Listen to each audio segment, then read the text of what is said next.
Supreme Court in the Muzaffarpur Shelter Home Sexual Assault case. The Supreme Court has given 24 hours to Bihar government to correct their F.I.R.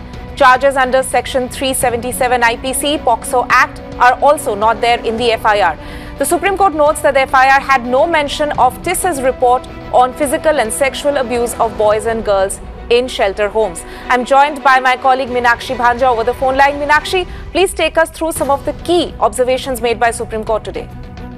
Well, Tanuma, it should be a matter of great embarrassment and shame for the Bihar government because it is coming in for constant raps at the hands of the Supreme Court. And despite that, we are seeing this lackadaisical approach adopted by the Bihar government.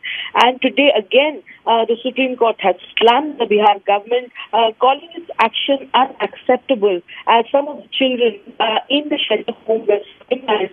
This is the observation of the Supreme Court. But despite that, Section 377 of the IPC has been put on which is observing and every time I transfer the case, it is tragic. My hair stands on its ends, unquote.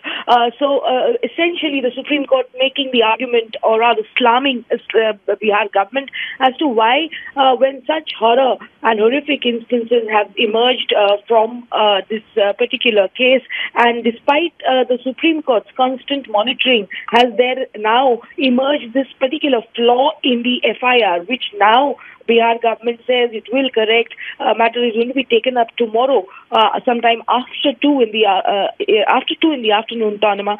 And the Supreme Court has granted time to the Bihar government chief secretary to amend this F.I.R. But the big question here is so many twists and turns in the case. Bihar government's complete lackadaisical approach, first in tracking Manju Verma, then coming back to the Supreme Court and saying that they are clueless about the whereabouts of Manju Verma, and now this basic flaw emerging in the F.I.R., which has caused a considerable amount of ire in the Supreme Court. That's right. The Bihar government has to answer a lot of questions. Meenakshi Bhanja, thank you so much for joining us with that update.